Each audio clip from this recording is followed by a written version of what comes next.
Let's get right into it. 7. The forbidden fruit effect.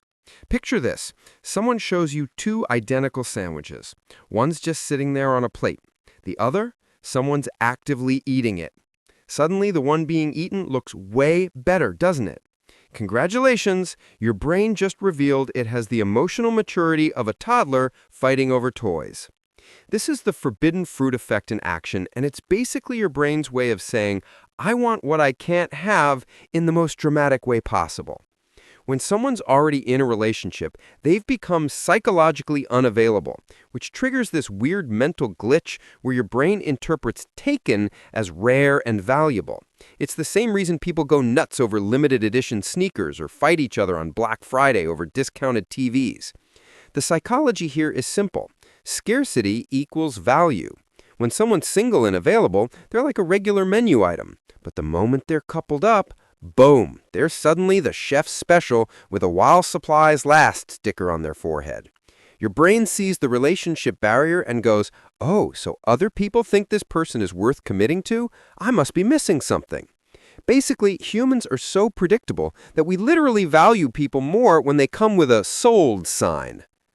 6. Social proof is your brain being a sheep. You know how restaurants with long lines always seem better than empty ones, even though the food might be identical? Your brain does the same thing with people.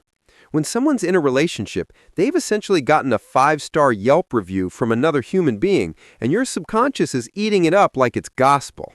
This is called social proof, and it's why you're more likely to trust a product with 1,000 reviews than one with 0, even if that product with 0 reviews is objectively better. In dating terms, when someone has a partner, they've been vetted by another person. Your brain interprets this as, well, if they wanted them, there must be something good here I'm not seeing. It's especially powerful because your brain is constantly looking for shortcuts to make decisions.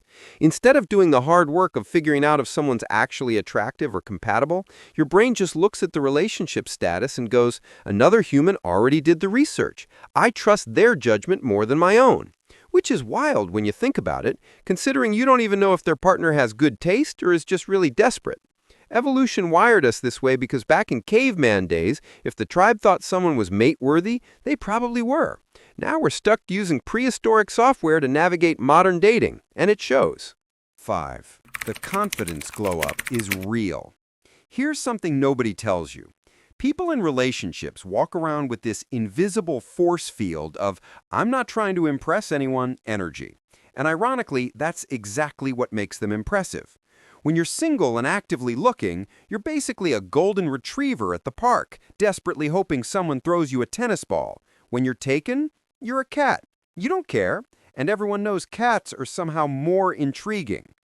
This confidence shift is psychological gold. When someone's already in a relationship, they stop doing all the weird, try-hard things single people do.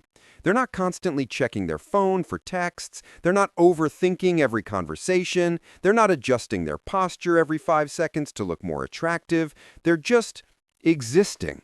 And that relaxed, genuine vibe is catnip to the human brain. There's actual science backing this up too. Studies show that people can detect confidence through body language, vocal tone, and even micro-expressions. When you're not anxiously seeking validation, you naturally appear more self-assured. And confidence is consistently rated as one of the most attractive traits across cultures. It's not that taken people are actually more confident deep down. They're just not actively broadcasting their insecurities through desperate vibes. Your brain sees someone who's relaxed and not seeking approval and thinks, wow, they must really have their life together. Meanwhile, that person's probably just relieved they don't have to deal with dating apps anymore. 4. Mate choice copying. Yes, that's the actual term. Scientists literally call it mate choice copying, which sounds like something you'd get expelled from school for, but it's actually a documented phenomenon where animals, including humans, find potential mates more attractive simply because someone else chose them first. We're basically running prehistoric code that says, if that person reproduced with them, maybe I should have too. This has been studied extensively in everything from guppies to birds to, unfortunately, humans. In one study, women rated men as significantly more attractive when they were shown photos of those men with a romantic partner compared to photos of the same men alone. The men didn't change, the haircut didn't change, nothing physical changed. Just the presence of another woman in the photo was enough to make him seem more desirable. Your brain is doing evolutionary math in the background. This person was selected by another member of my species, which means they passed some kind of screening process I might not have the time or energy to do myself. It's like outsourcing your romantic decisions to a stranger's judgment, which sounds insane when you say it out loud, but here we are. The creepy part is this effect is stronger in women when evaluating men, probably because historically, women had more to lose in mate selection and couldn't afford bad choices, so they evolved to pay attention to what other women chose. Evolution basically turned us into plagiarists who copy each other's relationship homework. Number 3. The challenge factor hijacks your reward system.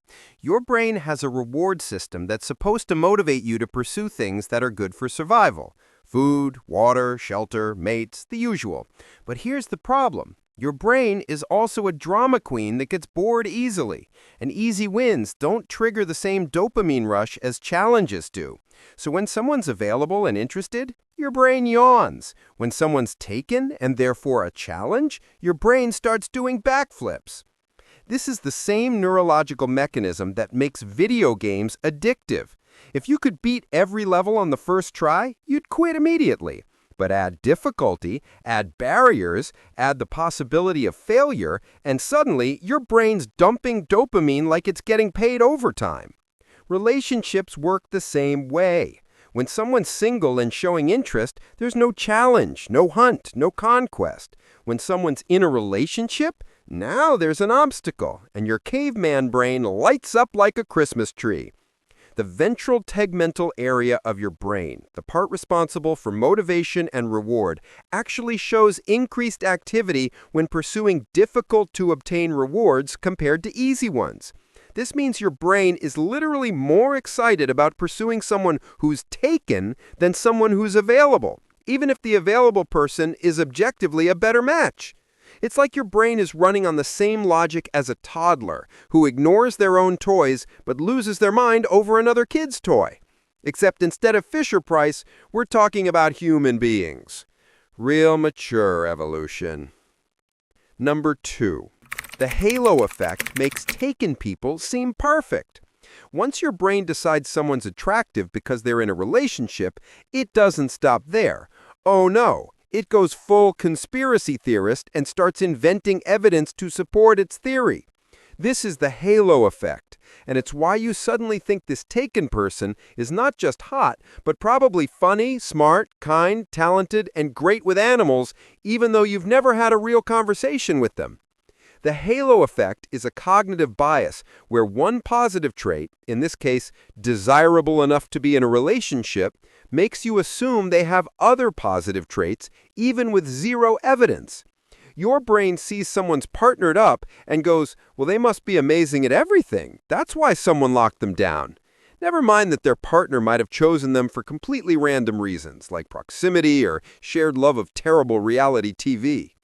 Research shows this effect is absurdly powerful. In studies, people who are rated as physically attractive are also assumed to be more intelligent, successful, and morally good than less attractive people, even when there's no correlation. The same thing happens with relationship status. Your brain sees taken and starts filling in blanks with glowing attributes like it's writing fan fiction about this person's life. The wildest part? This works in reverse, too. If you find out someone's been perpetually single for years, your brain starts getting suspicious and inventing reasons why. Maybe they're secretly a nightmare. Maybe nobody wants them for a reason. Your brain is basically the worst detective ever, making up evidence to fit whatever conclusion it jumped to first. You're secretly competing for validation. Here's the uncomfortable truth at the core of all this. When you're attracted to someone who's taken, you're not actually attracted to them. You're attracted to the idea of winning. You're attracted to the validation you'd get from stealing someone away from their partner. You're attracted to proving you're more desirable than someone else. Congratulations, your romantic feelings are actually just your ego in a trench coat pretending to be love. This ties into something called intrasexual competition, which is a fancy way of saying humans are constantly sizing each other up to figure out where they rank. When you see someone in a relationship, especially if you perceive their partner as similar to you, your brain frames it as a competition. Could I win them over if I tried? Am I more attractive than their current partner? It's not romance. It's your brain trying to establish social hierarchy through relationship status. The validation hit you'd get from successfully pursuing someone who's taken is enormous, because it would prove you're more desirable than their current partner. It's the ultimate ego boost.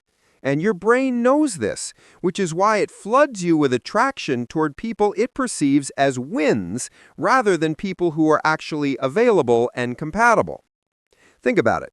If that same person became single tomorrow and showed interest in you, there's a decent chance your attraction would mysteriously evaporate. Why? Because the challenge is gone. The competition is over. There's no validation trophy to win anymore. You were never interested in the person, you were interested in the game.